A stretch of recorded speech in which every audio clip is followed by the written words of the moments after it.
meeting is being recorded.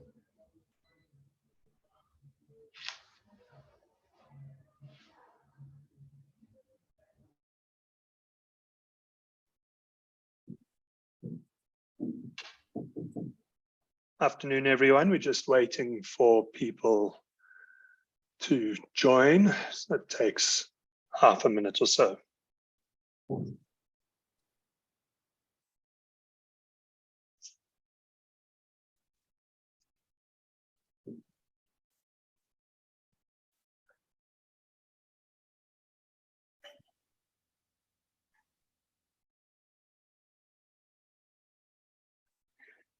Okay, the numbers seem to have stabilized, so let's start. Good afternoon, everyone, and thank you very much for taking the time to come and join us in discussing very important report done by Brent based on the Climate Vulnerability Monitor produced by the Climate Vulnerability Forum. So my name is Matthew Simmons. I'm the Executive Director for Economic Research Southern Africa. I'm joined by a very distinguished panel. Tim Thomas from IFPRI. Tim he's been working in this area for quite some time, has an extensive CV. He's working as a fellow in the Environment and Production Technology Division of IFPRI. And its research focus is on climate change, on agricultural productivity. He's worked in a number of areas and is extremely experienced in this. Also joined by Gracelyn Bazkaran. Gracelyn is a consultant economist and a non-resident fellow at Brookings. She has a number of other side gigs, including a column in the Business Day. Her primary interests are in soft and hard commodities, international trade, the economics of climate change, and a number of other very interesting and useful things for this discussion. We were expecting Chantal Naidu, but due to things beyond her control, she's been unable to join us. And so Teresa Mazarire from Rabia Finance, Green Financing, has joined us in her stead, and Teresa is a climate scientist. She's doing her doctorate at WITS while she works also at Rabia. Have I missed anyone from the panel? Don't think so. And then we have Brent Klutter, who is going to be doing the main presentation today, but is also part of the discussion that we'll have following that. Brent Klutter is an economist with 16 years of experience, analyzing and advising on government policies relating to economic development and climate change across Africa. He's currently a director of Connect Economics, but he spent a lot of time consulting to a number of different organizations and governments over the years on areas like this. The presentation today and the report that the presentation is prepared on has been developed by Brent, but it has been drawn from a much larger and bigger report that is the Climate Vulnerability Monitor. This is, I think, the third edition.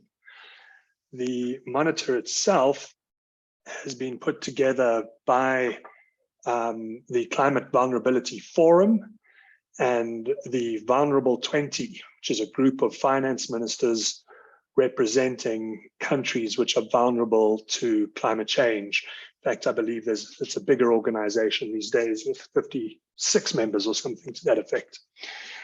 The report itself has been put together by a number of partners: Climate Analytics, FinRes, the Lancet Countdown, with this Climate Vulnerability Forum and the V20 Secretariat also playing a very large role. The report itself is a lengthy and detailed document. It provides a very significant volume of work, represents a significant body of work. And in that respect, the V20 Secretariat commissioned these regional derivative reports. So that is where we come in with Brent Klutter. Brent has taken the time to go through the larger report in detail and to write a report based on the larger report that is specifically relevant to the Southern African region. The V20 did send a recording of an overview of the report, as well as a very useful tutorial on how to access the data of the report. Both of those are extremely useful, but we wanted to avoid playing a recording in a live session. So we've instead opted to make those videos available on our website. Bradley, I'm sure, can just post the link to the webpage that hosts that.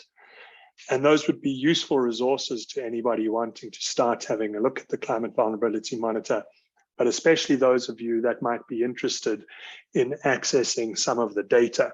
And in fact, I think and hope that the data elements of this debate and this issue are going to be a significant part of the discussion that we will have.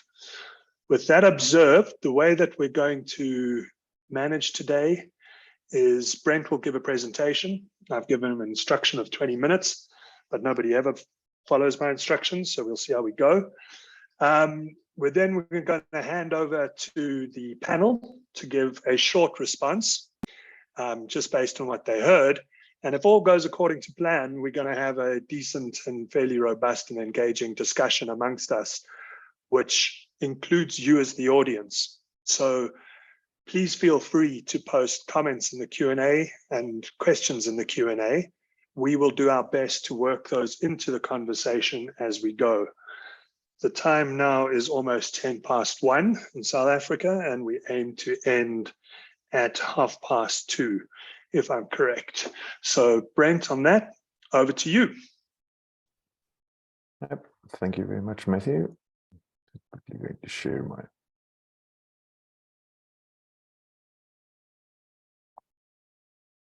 Okay, so thank you very much for this opportunity.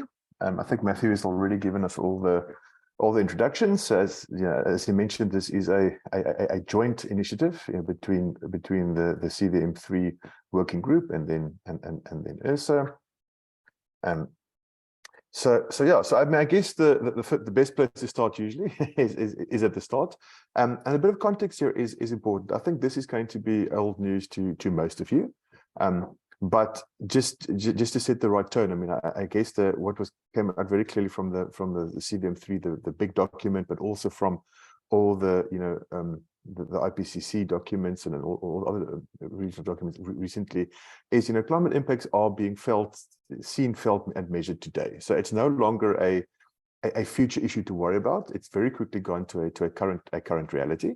And even at the current level of climate change, which is about 1.1 degrees Celsius warmer than the pre-industrial era, already we're seeing impacts on health, on development. Cities are being threatened, rural settlements, economies are being disrupted. So it's already here. It's already having impacts, and future climate change is also inevitable. So we're going to have to plan. We're going to have to think about this more and more as we go forward.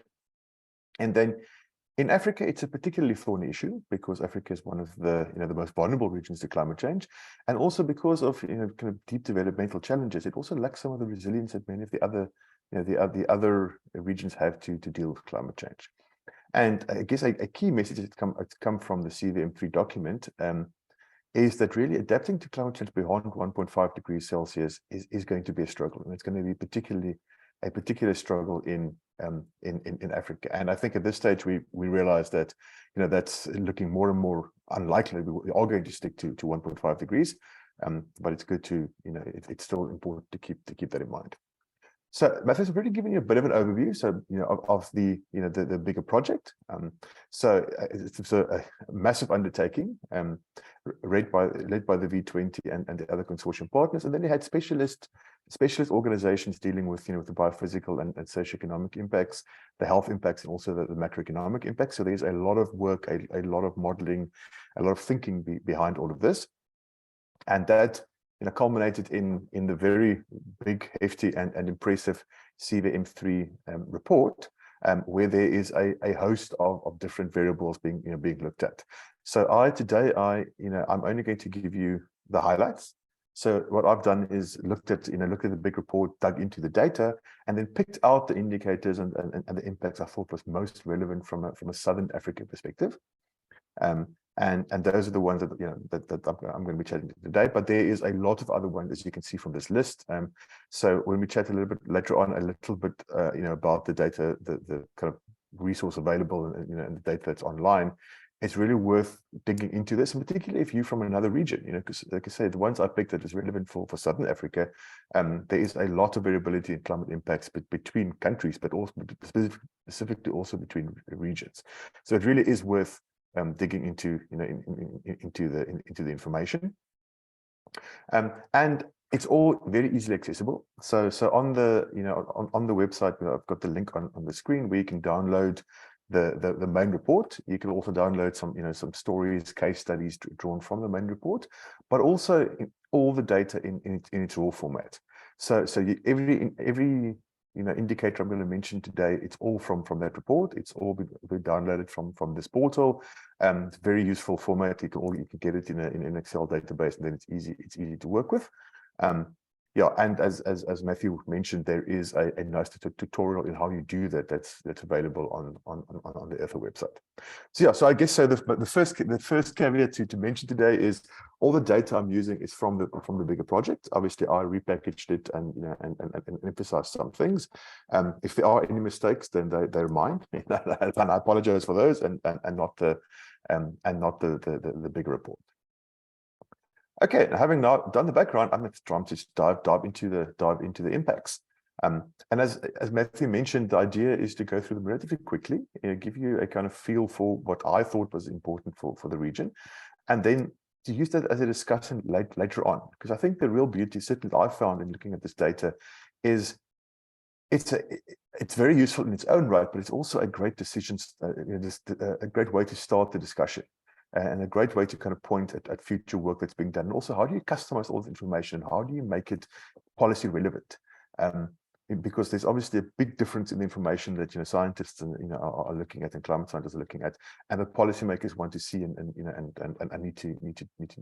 need to make decisions based on. Okay, well, the first place to start is just, I think, as everyone is aware, Africa is particularly vulnerable to climate change. It turns out SADC is even more so. And then the 5 Southern African countries we're looking at today, so that's basically the BLNS countries, so Lesotho, Eswatini, Namibia, and South Africa. Temperatures are expected to rise by much more, in Southern Africa than it is in the rest of the world. So if we do, in addition to the 1.1 degrees temperatures have already risen, if global temperatures are stabilized at 2 degrees Celsius, well, in the 5 Southern African countries, we're looking at another 1.5 degrees of heat, of warming that's going to happen. So it really, when people say Southern Africa is vulnerable to climate change, it's not an exaggeration. It really is.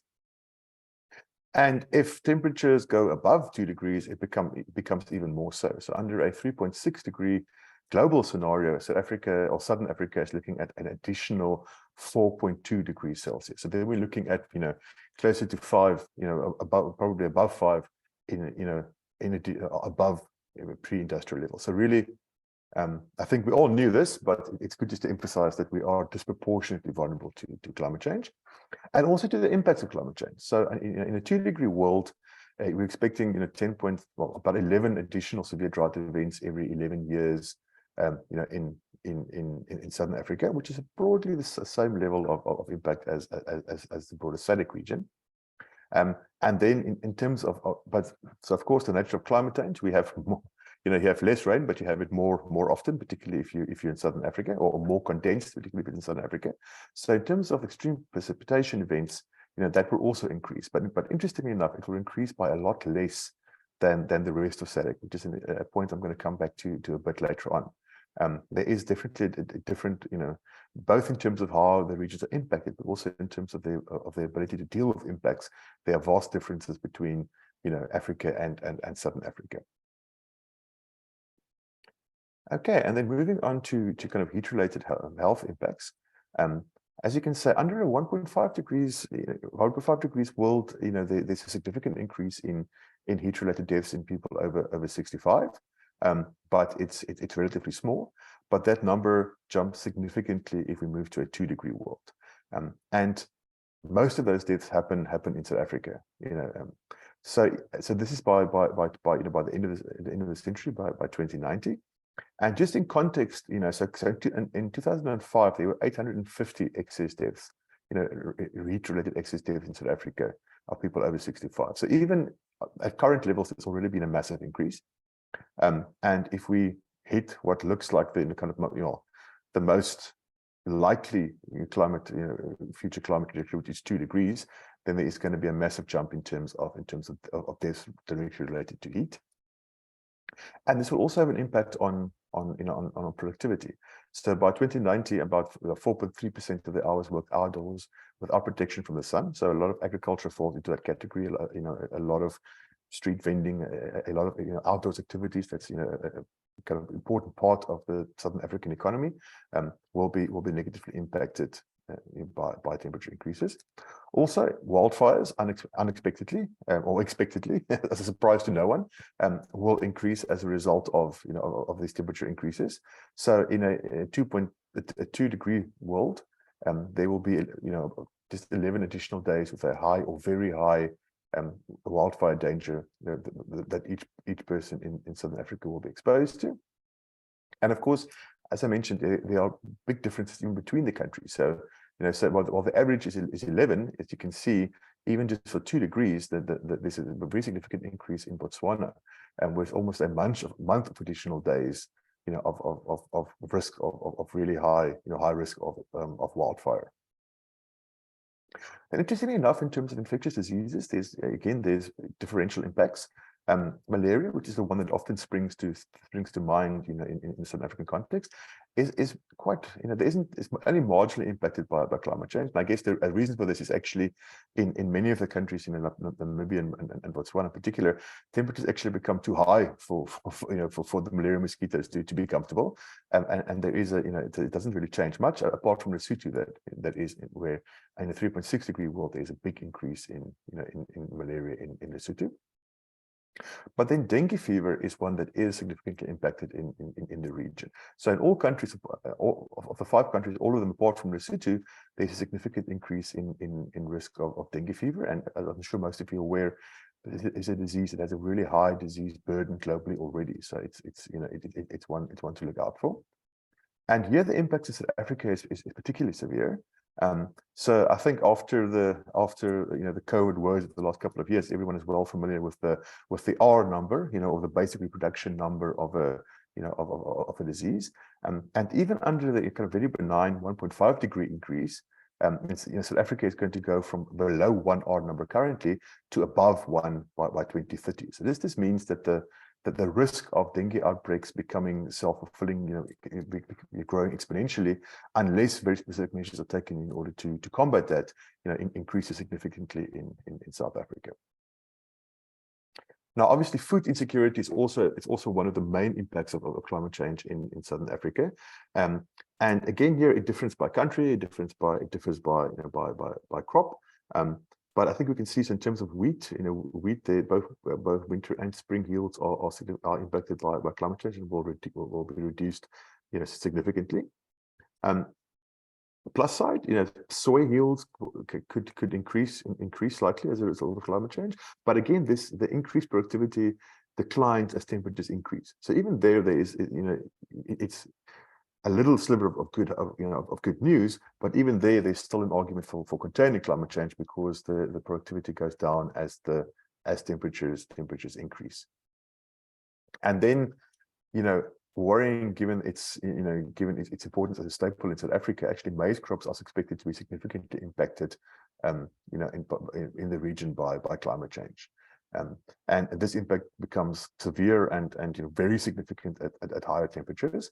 And in fact, globally, Lesotho is the country that in a 3.6 degree world will be most impacted.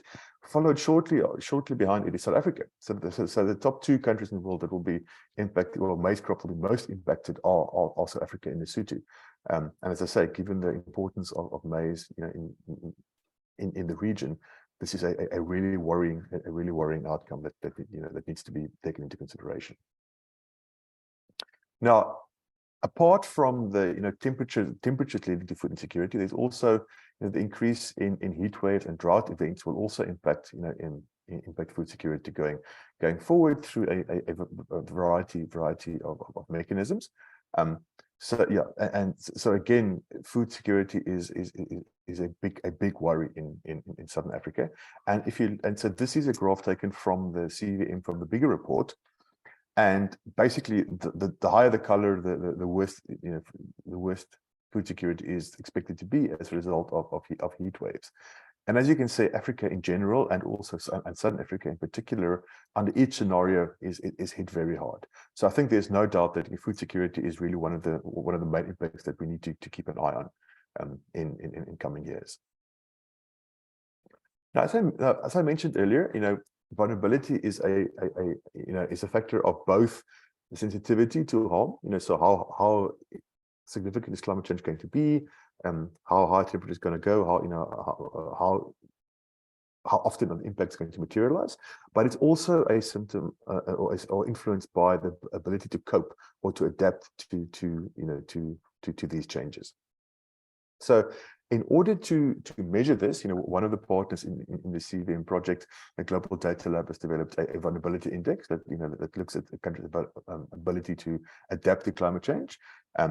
And that information is shown in the main in the main report. And I think the one thing that immediately struck me as I was looking at this picture is obviously, well, just how vulnerable SADC in particular, the SADC region in particular, is to climate impacts as a result of socioeconomic issues and lack of capital and all of that. But what also struck me is the extent to which the largest economies in Southern Africa are less vulnerable as a result of development, but also of other factors, higher, more able to adapt, so have a lower vulnerability. And this got me thinking, because even though the CVM3 as an exercise did not model climate attributable displacement and migration, didn't figure into this round of CV3.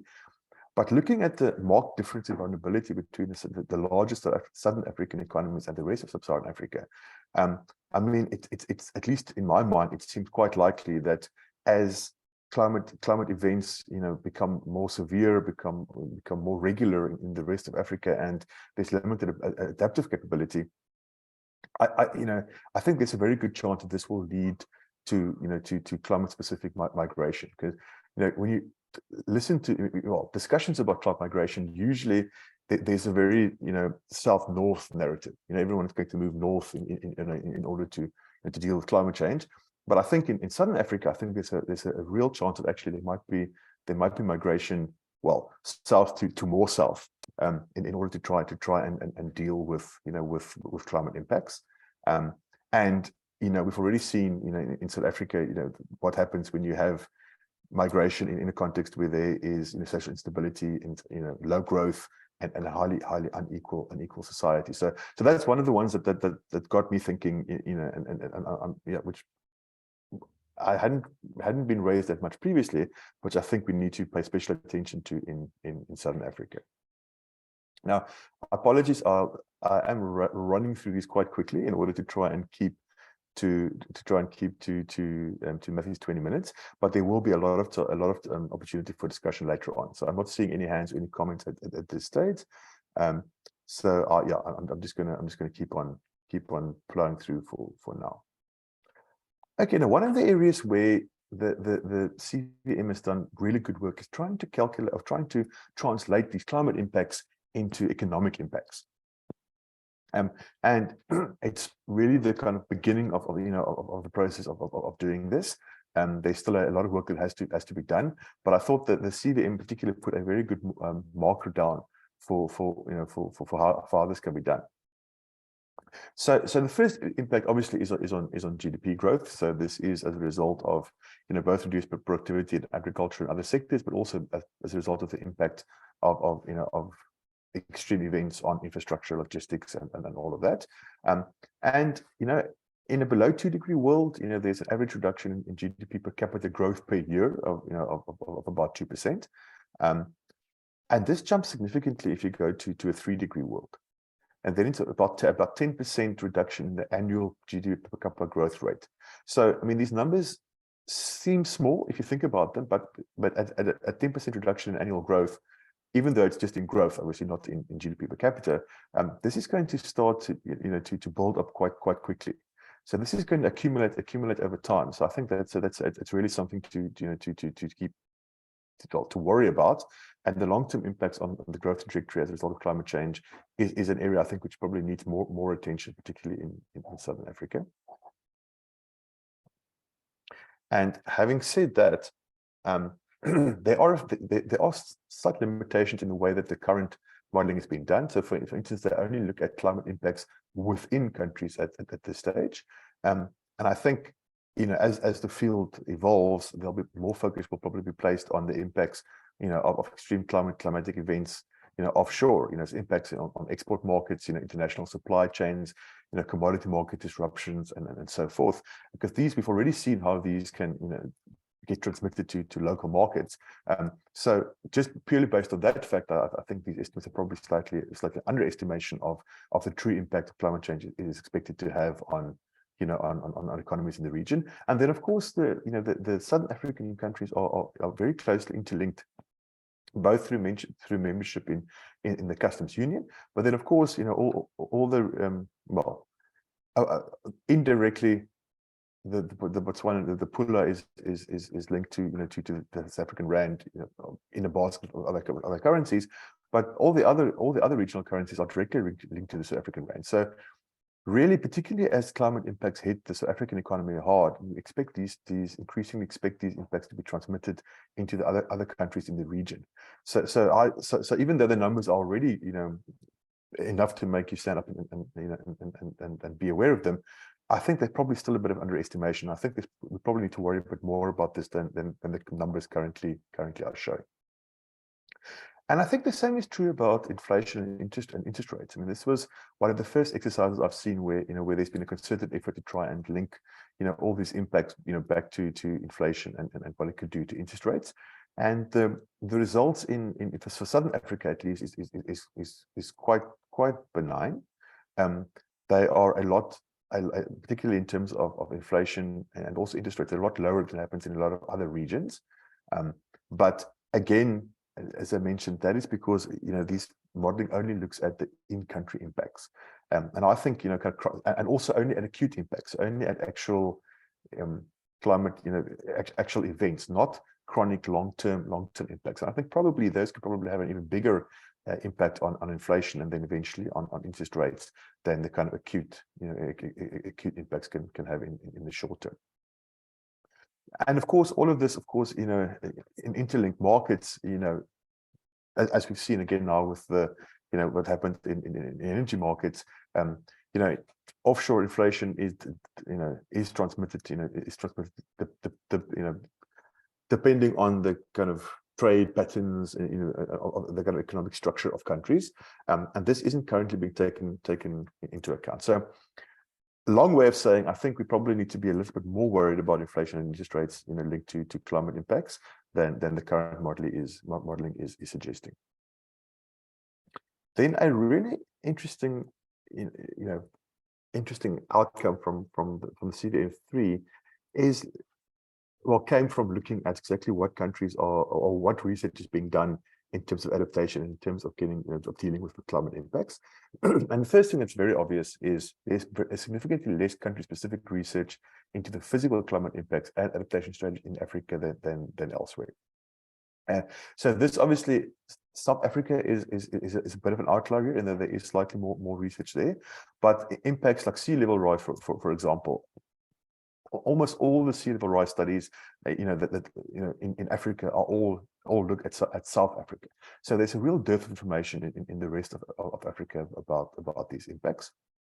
And also, adaptation research in Africa focuses heavily on economic sectors, and kind of less attention is paid to the environment, health, and infrastructure. And also in terms of adaptation, adaptation mechanisms, kind of behavioral and cultural responses and ecosystems-based adaptation approaches are the ones that's favored, and also the ones that are most often researched. And a lot less attention is paid to institutional and technological or infrastructure responses. Now, this is probably completely rational given conditions on the ground in Africa, but I think one does have to worry that the kind of restricted research agenda, this lack of information may be restricting the scope of activities and even potentially limiting the uptake of available concessional adaptation finance in areas that just is currently being under-researched in Africa.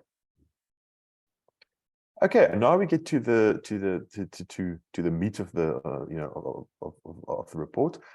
So having looked at all of this, I highlighted 6 areas that I think is particularly important to focus on. So these would be my recommendations for policymakers, and I really look forward to hearing the views on this from participants later on. There might be areas you think that I've missed, or areas that you think I'm putting too much emphasis on. But the first area I thought was important to highlight is climate resilient urban design, or urban redesign is the term in the report. But of course, in Africa there's still a lot of design to happen. So we do have opportunities in some areas to actually get it right the first time around. So this is an important area to look at, particularly given the extreme increases in temperature and exposure to extreme temperatures that's being expected in Southern Africa. So I think that's a key area for me to focus on. Then of course, health systems should be strengthened, and particularly surveillance, early warning, and response systems should be in place in order to deal with varying and changing health risks over time. So as we've seen already, so particularly in South Africa, malaria might become slightly less of a risk, but dengue fever might become much more of a risk. And in future, this will change again. As temperatures rise, baselines are readjusted, and different diseases and different, kind of disease vectors become more important. So that's a really critical area to focus on. And then also, given the level of food insecurity expected in Southern Africa, policies that increase both the availability, but also very importantly the affordability of food is going to be very important in order to combat food insecurity. And this is also one area where I think the work that's being done now is really great, but I think there is a need to overlay kind of food value chains and kind of trade patterns and all of this kind of data on top of the physical impact information. Because there's such differential impacts, particularly in terms of food systems, in Africa, that really a regional, even a continent-wide approach is really what's required in order to deal with food insecurity in Africa. So I think that's a key area where a lot of future research is still required, and I think where interesting interventions need to be looked at. Particularly in Southern Africa, there are a lot of kind of structural issues in markets already, that is going to amplify the impact of climate change. So I think there is so it's not just interventions looking at the supply of food, or the growth and production of food, but I think also distribution of food. So the whole value chain, everything right down to market power in terms of retailers at the end and so forth, I think is going to be important if we want to try and address this very real risk of food insecurity in Southern Africa. Then this might look like a slightly weird one, but given the potential of climate-linked migration, I think it's really important. A just low carbon transition, I think it's going to be critical in order for the countries in Southern Africa to deal with this.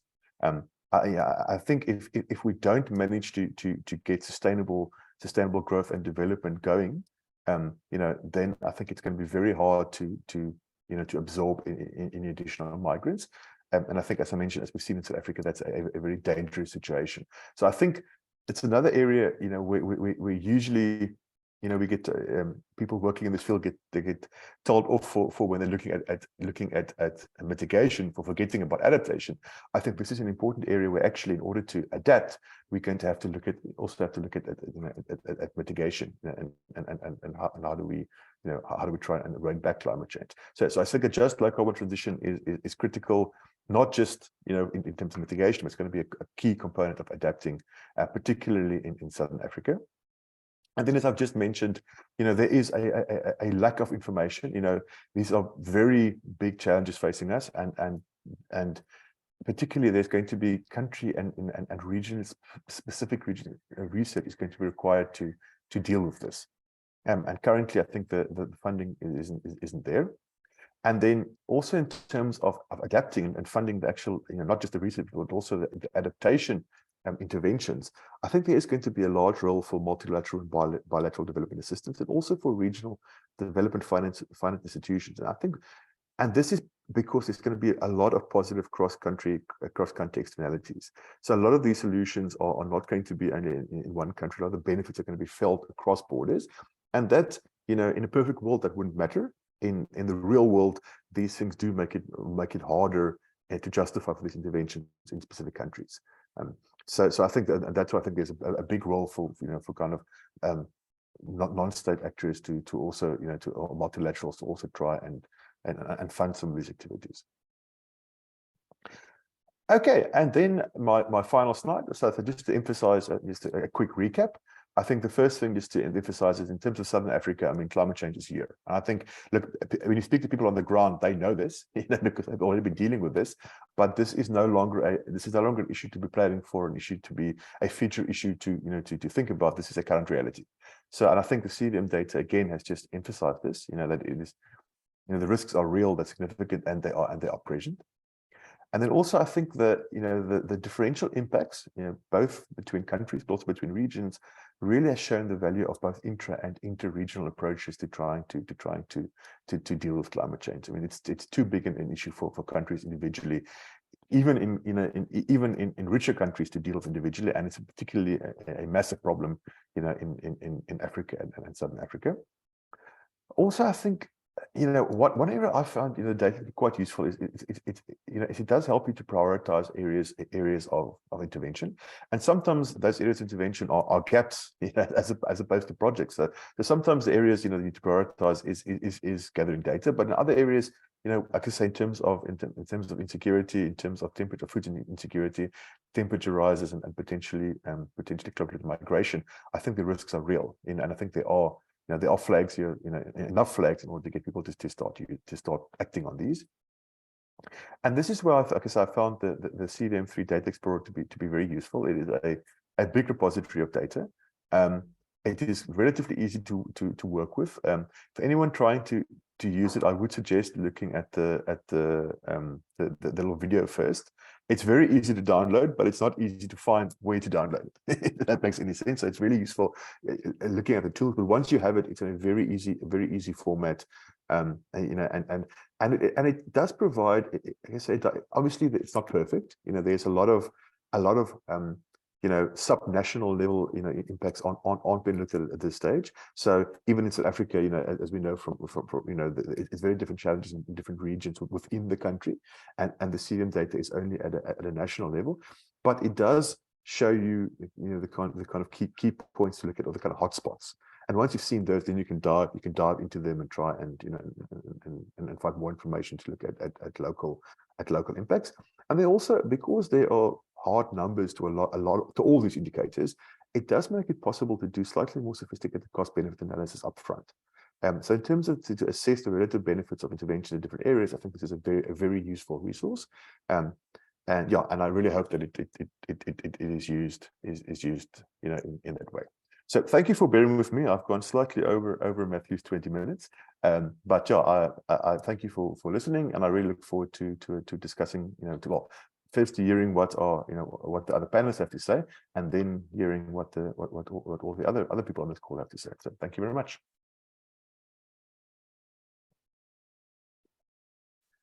Thank you very much, Brent. And I was kind of anticipating you'd go a little bit over. I think we still got enough time left for a good discussion.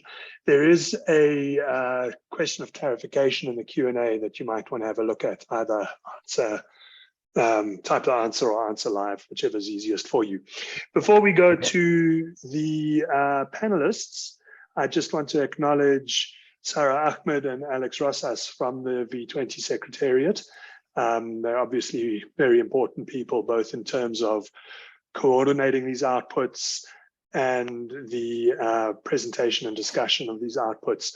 And Sarah, I think I've scheduled you to do a brief closing set of comments, if you don't mind. But if you would like to jump in. Yes, Margot. I'm sorry, there seems to be some interference. Does everybody have their mics on mute?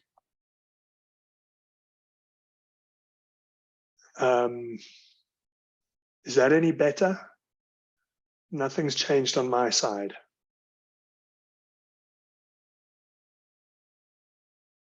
Is it still? Okay, let me proceed. If the attendees, if any attendees are struggling to follow what I'm saying, please say so in the chat. So, Sarah, I was just saying that we've scheduled you to do some brief closing remarks, but if you would like to jump into the panel discussion, that would be very much appreciated and welcome. So, yeah, Brent, thank you very much. That's I think a very useful synthesis of the issues in the much larger report and how they relate to Southern Africa. My kind of contribution to the discussion is around 2 or 3 things. Hi, sorry, Matthew. I'm sorry to interrupt, but there is some background. It feels like, I think it might be, there's a background coming through. Marco, I'm not hearing it. I'm hearing Matthew quite clearly. I don't know about Are you hearing other... him clearly? Okay, then I'm hearing on him the side. quite clearly. Yeah. Yeah, I'm Okay, also hearing very clearly on my end. Yeah. Okay. I'm hearing myself Sorry about clearly that. as well, which Okay, is cool. Let's continue. That's mainly a personality failure, I think, but rather than a technology problem. So yeah, 2 or 3 things from my side, just listening to the presentation. The first is more of a kind of philosophical challenge I have in engaging with this issue, and people are welcome to pick it up or ignore it. But, you know, who are we trying to convince and of what? And what do we want them to do with it? You know, on one level, the descriptions are so severe and extreme and awful, it's difficult to incorporate, I find, as someone trying to get access to this debate. But on the other hand, they're severe and awful because that's what the data is showing us and it needs to be engaged with. But when we do this kind of exercise, who are we trying to convince and what are we trying to convince them of? It reminds me a little bit of, we were asked to do some work on modeling the impacts of load shedding. And I was initially very excited about it. And so I thought to myself, well, who are we trying to convince? Everybody knows that load shedding is really bad. What is missing is the discussion and the debate about what we do going forward and how data contributes to that.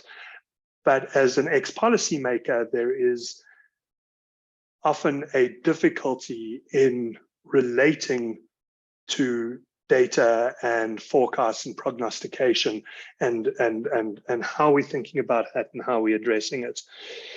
I think the recommendations are a very useful thing to discuss, especially first of all, has Brent diagnosed the issues? Well, maybe not Brent, a lot of this is derived from the V20 report, but are the issues correctly diagnosed? Is the emphasis correct?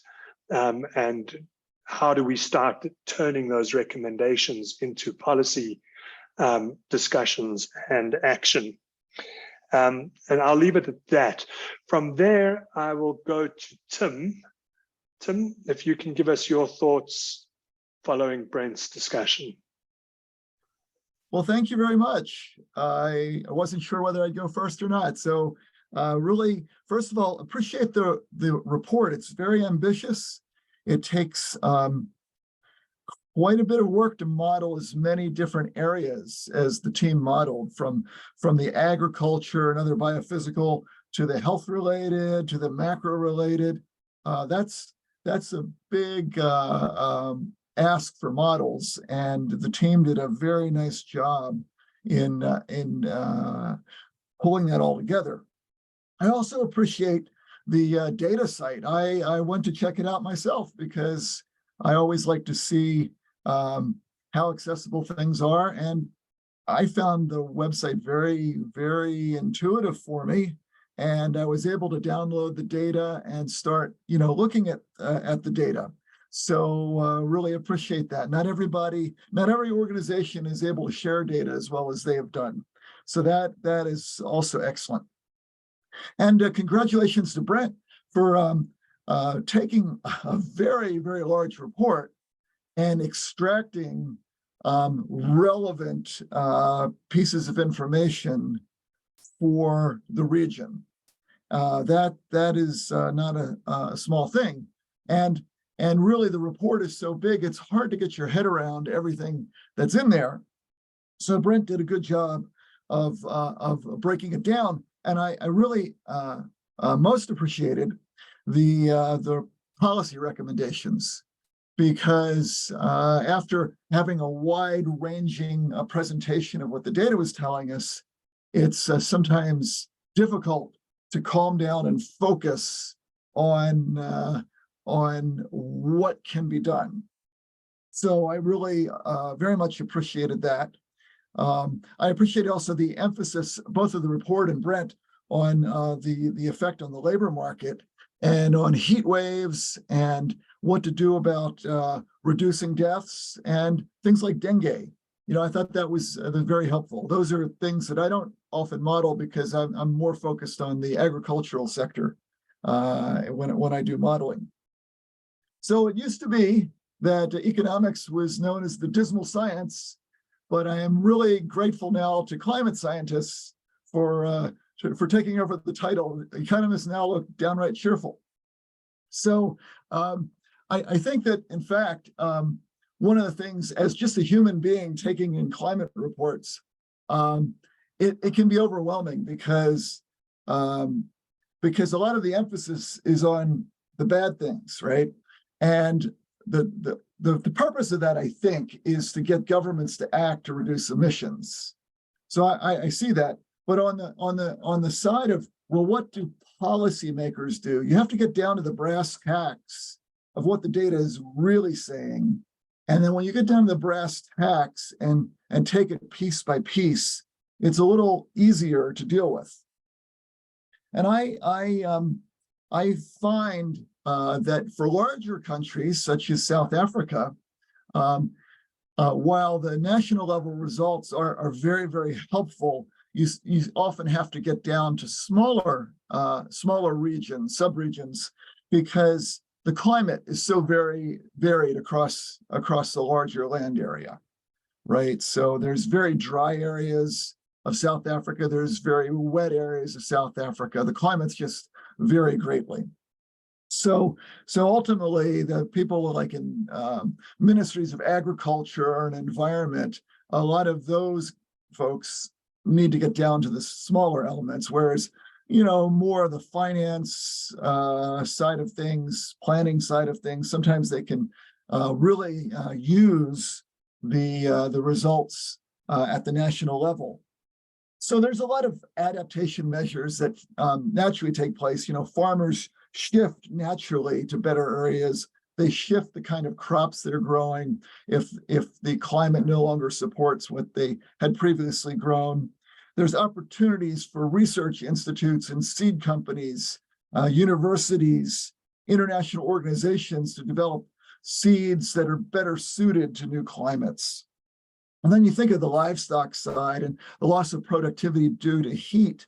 And again, there are mitigating efforts that can take place, different cooling mechanisms. Sometimes just planting trees for cooling, but also just there's also a lot of other interventions. And then, you know, there's always on the drought side of things, there's always opportunity for some irrigation development, especially if you take advantage of solar and wind. So I think that on a broad scale, one of the things that I've discovered by doing global modeling and then looking down at Africa is that while some crops look like they're going to be hit by climate change, it's a relative thing that we need to be concerned about. So I have found, so Brent cited possibly as much as 65% yield loss for maize, but I then opened up the downloaded data that I have, and the average value, however, is around 8% for maize for South Africa. So it sits around that number and by 2050. And I tend not to look all the way out to 2090 just because there's a lot of technological change. And so what you find is that actually South Africa might be in better position than the United States and Brazil with maize. So the idea of abandoning maize because it's going to be harmed, you have to look in the global context, because global prices of maize are projected to rise much more than the other grains. And so therefore it could be advantageous actually for South Africa. So there's a lot more I can say, but I've run out of time and I think I'll stop right here. So thank you for a chance to be a discussant. Thank you very much, Tim. And that's, I think, some nice provocative issues for us to pick up as the panel after we've done our review, and some good investment advice by Mays. Gracelyn, over to you. Thank you, Matthew. So I'm gonna first of all, I found Brent's presentation very good, and I found his paper very comprehensive. You know, in South Africa, we talk a lot about mitigation, but adaptation is such a priority. And, you know, I think as the report aptly notes, countries like Lesotho and Eswatini are far more vulnerable than the rest of SACU countries. But there's something that we need to look at when we talk about adaptation, and that's particularly how we're going to pay for it. We talk a lot about what we need to do, I think, and we have a lot of global experience about what we need to do, but countries in the region are not necessarily on the same fiscal footing. You know, I'm just going to quickly look at three countries, which are Eswatini, Lesotho, and South Africa. So if you look at, you know, Eswatini, they had that, well, the region had the El Nino drought in 2015, 2016. And it cost the government about 19% of expenditure, which was 7% of its GDP. And consider that Eswatini is a country who they do not respond to 100% of their needs after a shock. But their economic exposure was deepened by the fact that they rely on water for power generation, as well as on sugarcane, which is a water-intensive crop, for revenue. So when the drought happened, they actually ended up having to import more power from South Africa, and it also weakened their balance of payments. We saw inflation increase to 8.7%. And we also saw, I mean, typically because South African or Eswatini's currency is pegged to South Africa, policy rates tend to move together. But for one of the first time in quite a few years, we actually saw Eswatini's policy rate go higher than South Africa. So we see that acute macroeconomic kind of impact. You know, Lesotho, again, they've been hit with multiple shocks, droughts, floods.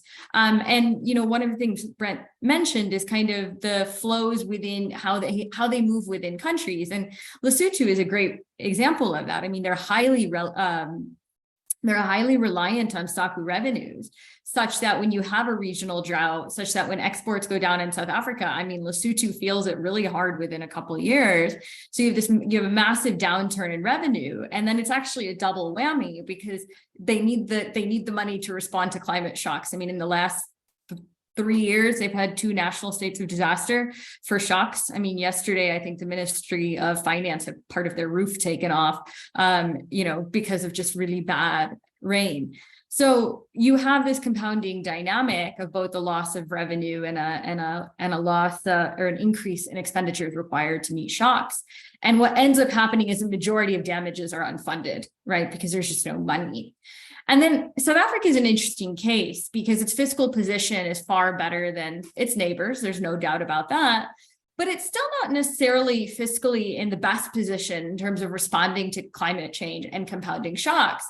If you look at about a period of 1952 to 2019, South Africa had about $9 billion in economic losses due to climate shocks, but only about 1.5 billion was insured. So that starts to put more and more pressure on the fiscus. And the problem too is that when the bank did a funding gap analysis, they found that the shortfall is really massive. And one of the big challenges is, there's this contingency reserve of money, but it tends to get drained before climate shocks even happen. If you look at day zero, for example, part of the delay in being able to respond to it was that pot of money was drained for things such as public sector wages, for bailing out SOEs. So when you have these shocks, the money isn't there. And the money that is available to respond to climate shocks is a fixed amount. So the worse the shock is, it doesn't actually free up more money to respond to these droughts and floods that have become more severe. And again, you still have the shocks coming from different sides in that we see a massive loss of revenue, particularly agriculture, which Tim talked about a lot, is it's an export-driven economy in a lot of ways. So when you have these shocks, the exports decline massively. We saw that with the drought in the Western Cape between 2016 and 2015 and 2018. Exports dropped massively. So I guess in the last minute here, the question is, what do we do, right? It's climate change is here to stay. The cost of it is only going to become more expensive. How do we pay for it? So I suppose there's there's two sets of financial instruments, because what we can do is we can figure out how we're going to pay for this. And you have risk transfer instruments and you have risk retention instruments, right? So your risk retention is going to be your contingency reserve, and a huge globally from best practice, we know that this should often be earmarked for climate shocks to ensure that it doesn't become a slush fund for everything else. So that when you have those KZN floods, when you have those droughts, there is the money needed to respond. The report talked about social protection, safety nets. Those need to be paid for somehow.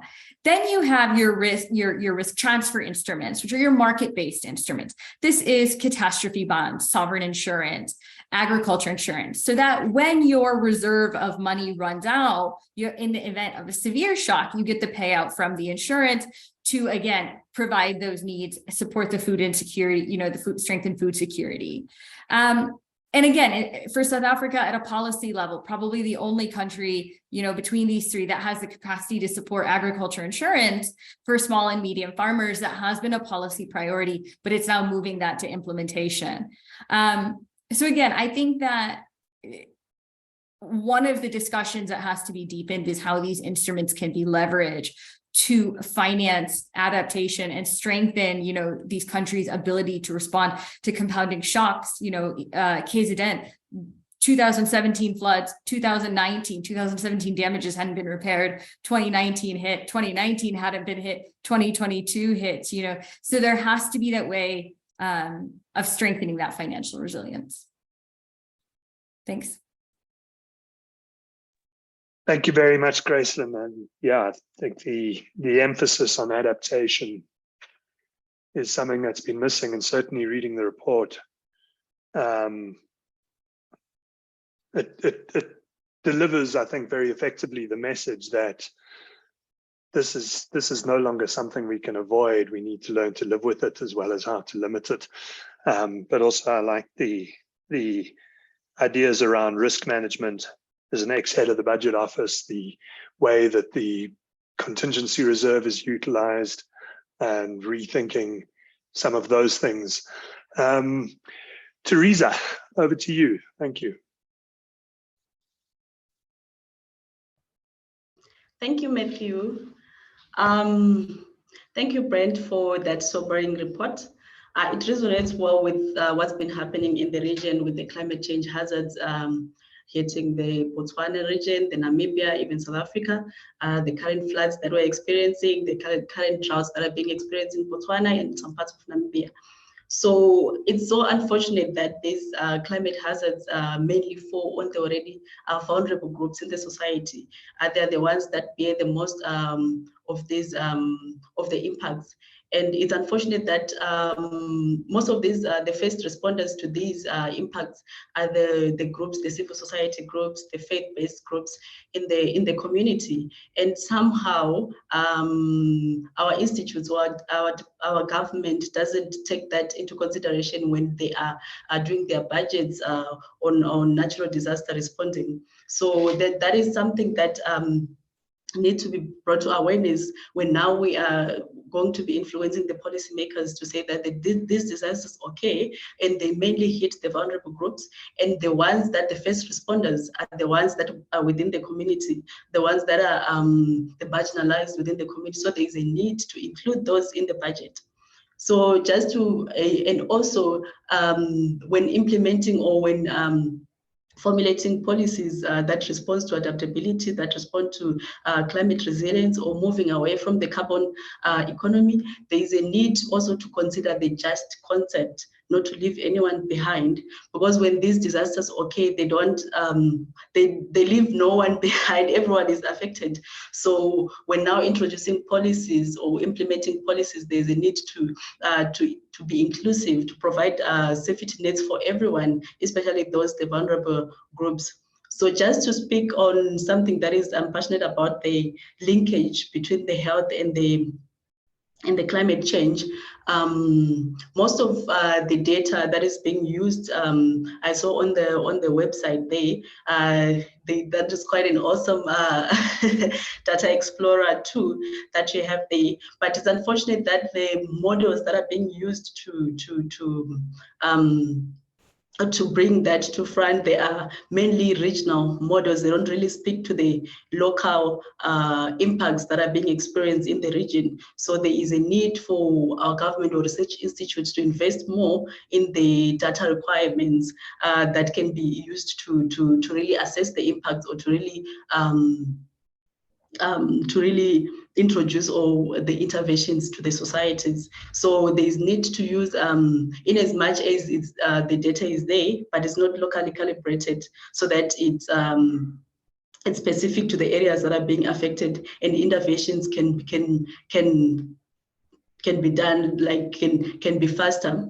And also on the health sector, apparently the malaria vectors, they're now finding new territories, because this climate, the extreme temperatures, they're increasing, and there are a lot of favorable climatic conditions that suit the Anopheles. If I can just pick one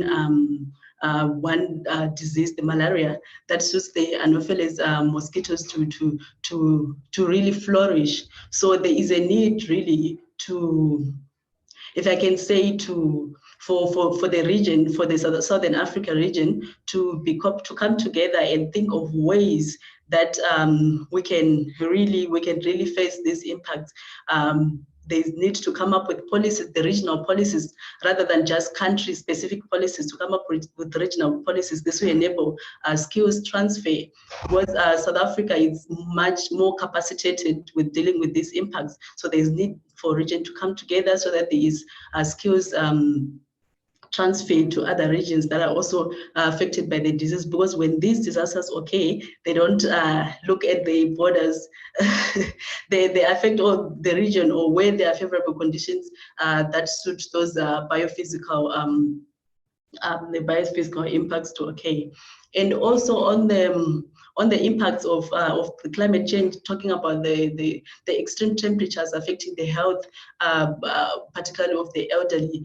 The report says more than 10,000 people will die every after 20 years. So that's quite a significant number. But then how do we speak to building resilience to that, like insulating buildings, building climate smart cities, or air conditioning to a region that is experiencing energy crisis? Look at South Africa. I'm thinking it's leading in the energy crisis. So now, how do we combat that? How do we build resilience? How do we build adaptability in a country that is being faced by the energy crisis?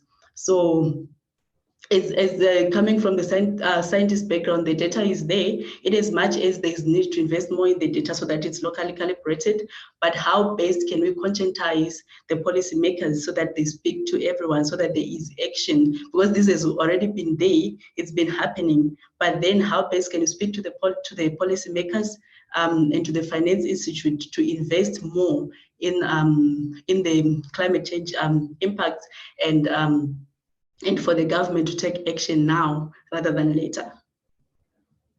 Thank you. Thank you very much, Teresa. And yeah, really, reinforcing the issue of inequality, the importance of sub-regional and community calibration, and the idea of the just transition. But I also like how you're reinforcing the idea that there is this emerging data resource and even analytical reporting around that, but we're not yet seeing these issues in the national debate. We have the budget speech tomorrow, and the reporting around the activities of government, which are contained in the budget, don't seem to reflect the urgency and the scale of the challenge that I'm seeing in both the CVM and Brent's report. Brent, I mean, there's a discussion, but it's now your turn. Issues that the panelists have picked up on that you would like to add a little bit more on or respond to. There are some questions in the chat which we can come to as well. Oh, great, thanks, Matthew. No, look, I think those were really, really good comments, and I think the main theme that I picked up from everyone, from all the panelists, is how do you link this information? How do you make it relevant to policymakers or whoever, or decision makers, more broadly than policymakers? I mean, I think both Tim's point about the maize, kind of maize price, I think is very important, because I think that is the missing, for me at least, the missing link in at least this type of climate modeling, is overlaying the country and even regional impacts with trade patterns, and things like that, because that's how economies work these days. Like you say,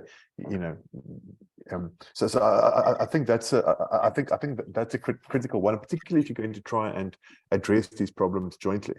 I think that's something that's missing. And also, I mean, Greg's point about how do you how do you plan for this, and how do you finance this? And I think that has been one of the kind of key issues recently. And I think up until quite recently, I mean, there has been this view of adaptation. Adaptation is difficult because there are no returns, whereas mitigation is easy because you have income streams. But I think as people are now starting to realize, but actually, opportunity cost is real. And saving someone money, particularly if it's someone like like the state, or who is putting funds aside for dealing with these issues. If you're dealing with the same, it's costly, and these kind of the idea of compounding, compounding impacts. So there are financial streams, and I mean that is so I think there is money to be made, and I'm saying this as a glimmer of hope, in solving these issues, and it's a cost-effective way of solving these issues. So I think that's very important, is to bring that, to put a monetary value on these things, not because they're necessarily easy to quantify, but simply so you can build them into budgetary processes. So at what point do you start going, well, the fifth or the sixth unforeseen event, at some point you have to start going, but what, actually, this is no longer an unforeseen event. And I think that's one of the big issues in terms of the climate modeling, is conveying to people the fact that, this new reality, you need to recalibrate your models, and you need to recalibrate your approaches. So I think that's, I think that's critical, because it isn't going to become easier. And yeah, I think your point is, look, sometimes you do sometimes show the worst the worst numbers in order to get reaction, to get people to just to just actually try and make a plan. And there is obviously hope. I mean there is people have been dealing with climatic variability for a long time. It's not a completely new thing. I think what is a completely new thing is that a lot of your practices now become less reliable. And the problem is if it takes too long to realize that, well, that's you get to a point where you can't build back. So I think for me, I think that those are the key issues. But really, this idea of taking these very good theoretical models, it's just a little bit like economics. If you take these very useful theoretical models, and then you try and see what does it practically mean. So of course we're not going to start. We don't want to stop planting maize in South Africa. But I mean, it's something I remember from I think the NBI did a piece of research years ago, where actually the main thing that came from that is like, well, we might still be growing maize in South Africa, but it's no longer going to be rain fed. So you need to start thinking about how you're going to adapt, and that influences the kind of projects you fund throughout, and also commercial projects. So and also just the time horizon. Like humans aren't good at thinking in terms of these of these time horizons. But I mean, on the plus side, I mean, things do move, sometimes do move a lot quicker. So I don't think so. Being both an economist and working in climate change, I should probably be the most depressed person in the world. But you do see, sometimes you do see traction, and things can change quickly. It's so difficult when because it compounds existing problems. That's for me is the big issue of climate change. It's like development in Africa. I started off as a development economist. That's where I started off, and it just doesn't get any easier. And with climate change, it just gets a lot harder. But if you ignore climate change, it becomes impossible, and then you're just setting yourself up for failure. So for me, the big message here would be to see well, what do we need to change, and how do we need to change it? And then try and convince people of that, because that's basically what climate change people do, is they try and convince other people to prioritize this beyond other really important issues. So no, it's not easy. So I'm waffling a bit, but I see a lot of opportunities here. I don't just see risks, and I see, and particularly, and maybe this is a slightly South African perspective, but I mean,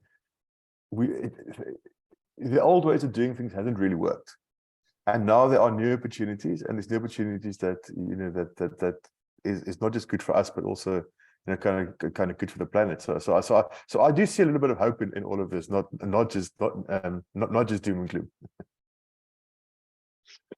Thank you very much, Brent. I mean, what I'm going to do is I'm going to open it up to the panelists who want to jump in on any of that. You can either just wave your hand at me or put a hand up, or raise any issues you haven't raised to this point. While you think about that, Brent,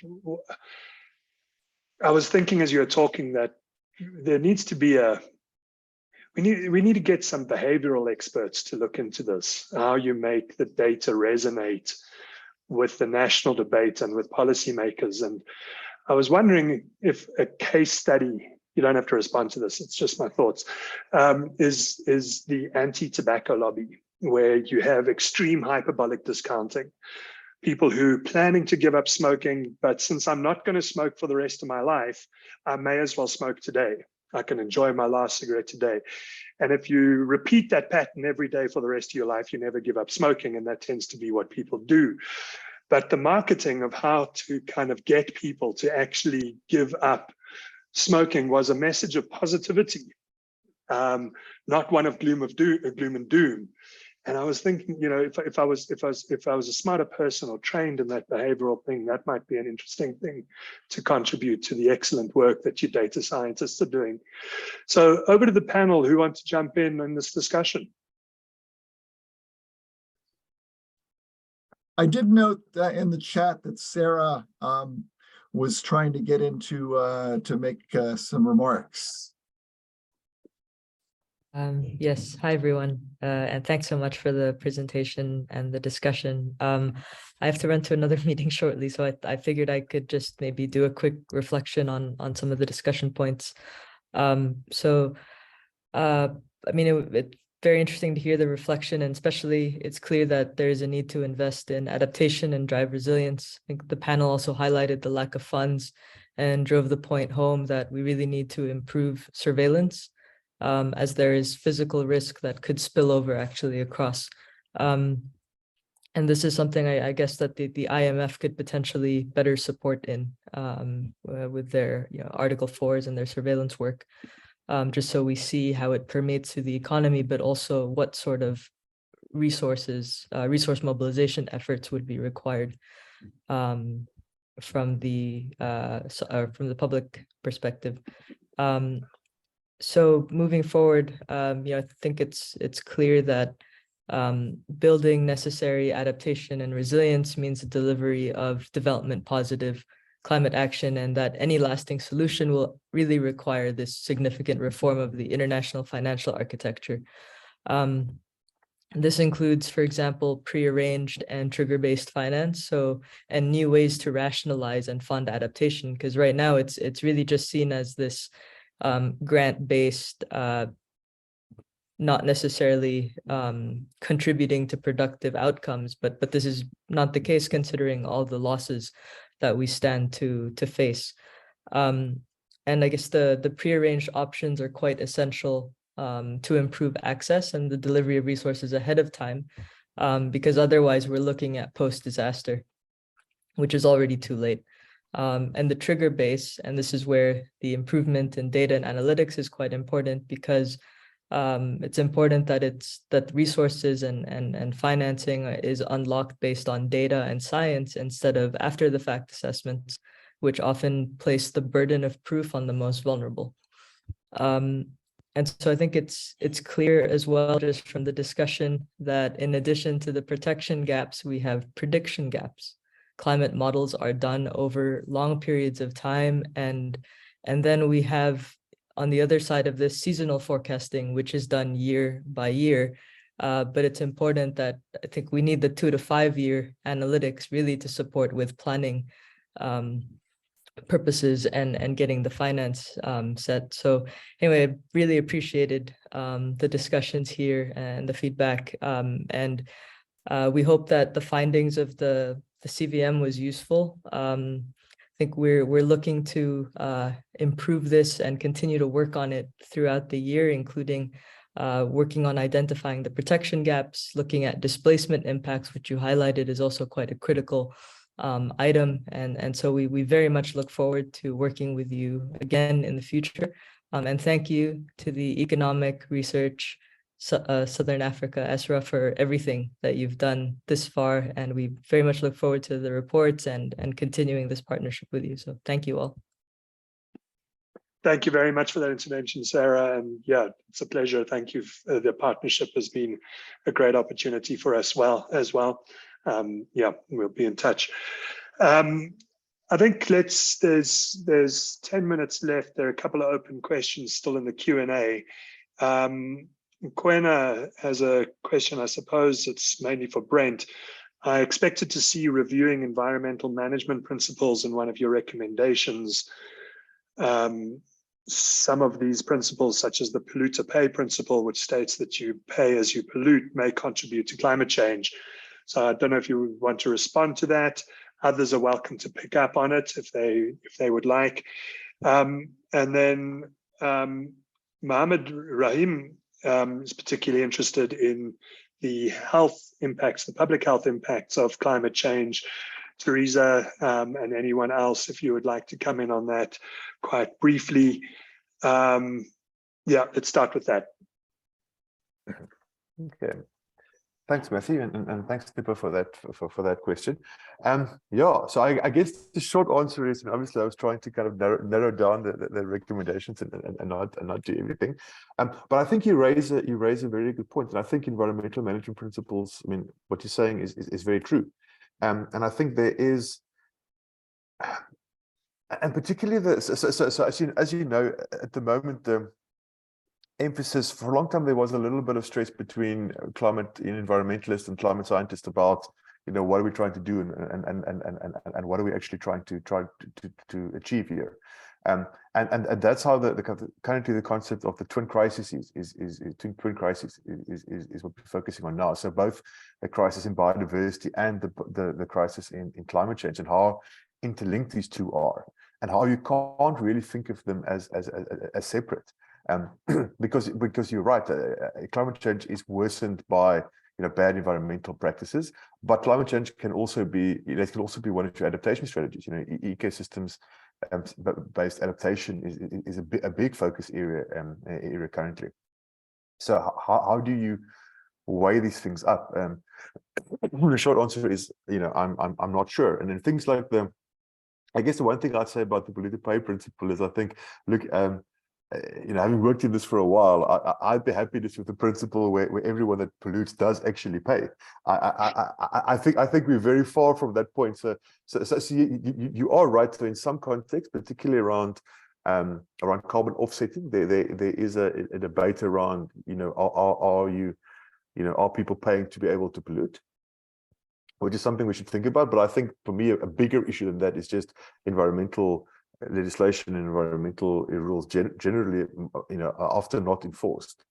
So often, a lot of the time, the polluters don't even pay, which is an even worse situation than we have polluters pay. But I completely agree with your sentiment. I think it's just something probably I need to think a little bit harder about. So it didn't make it into this round, but I fully support your suggestion. Teresa? Thank you, Matthew. So that's a good question about including the Minister of Environment in large in one of your recommendations to say that there is a need to include these legislations and principles so that there is people really pay for polluting. But I think something that we can highlight there is to say that, remember, we have made this climate emissions target to say that countries should stay within the 1.5 degrees Celsius. So really paying to pollute, will it solve our targets? Will it contribute anything to the targets that we have implemented as a region, as countries, as part of the COP countries? So just to give an example, for South Africa, they've introduced policies maybe to move away from the carbon emissions. They've introduced the JET-IP to move away from the use of fuels that emit to adopting the green hydrogen, and also from shutting down the coal mines.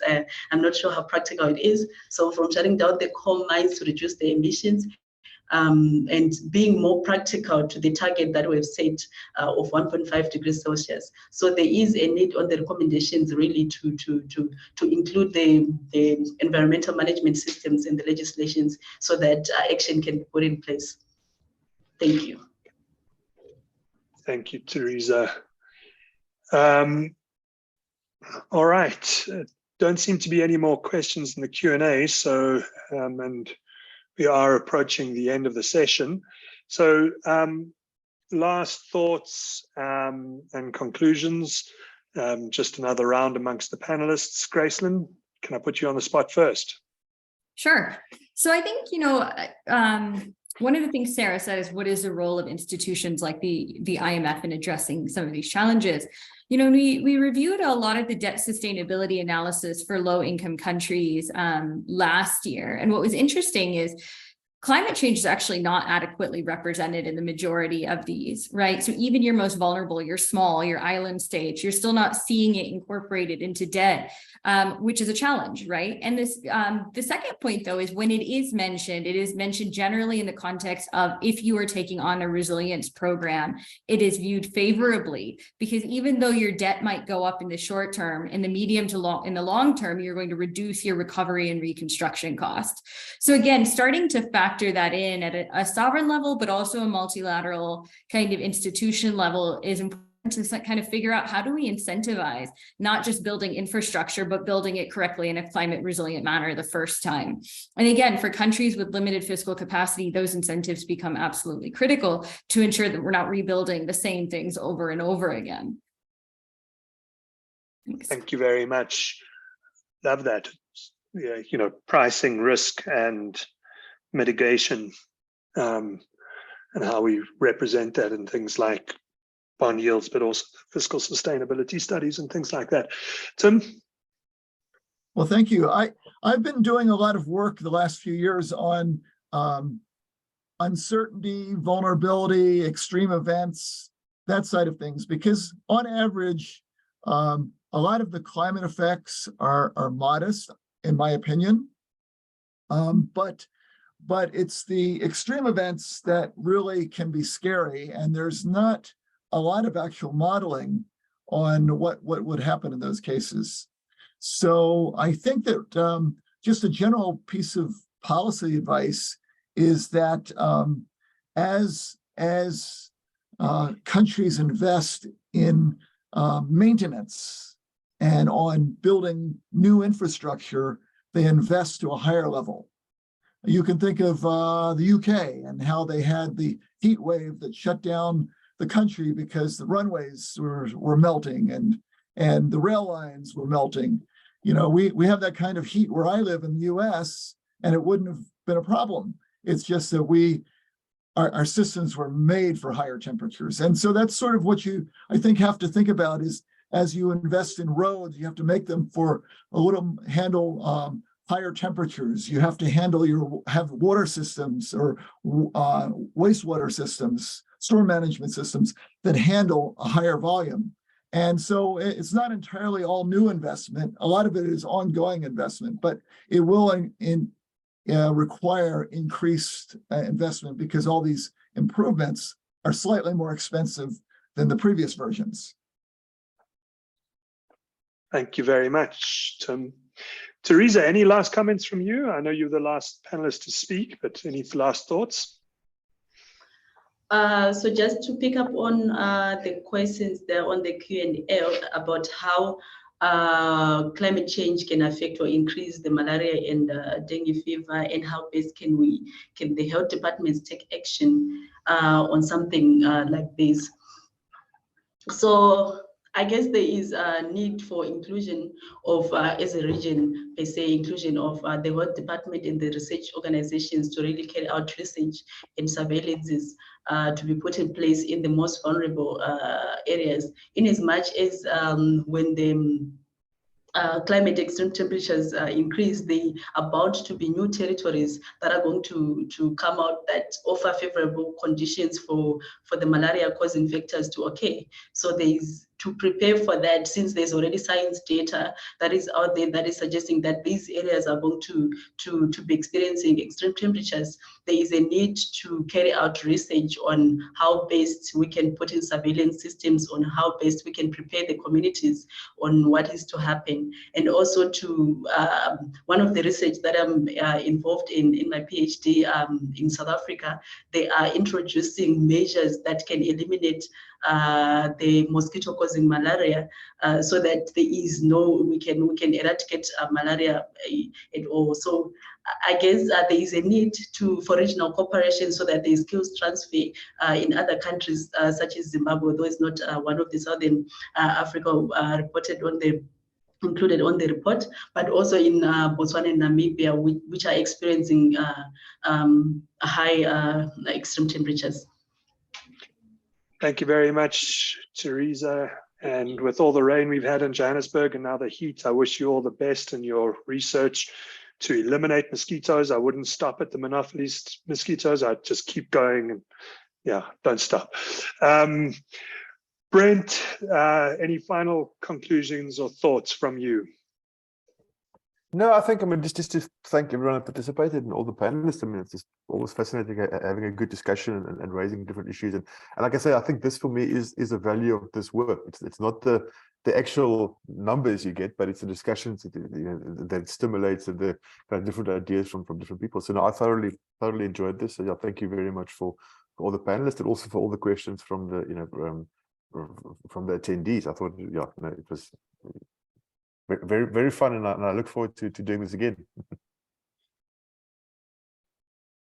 Gracelyn, I'm about to close the meeting. I see you typing a response. You've certainly completed it. Well done. Excellent. So yeah, whenever I start one of these sessions, I never know how we're going to get to the end.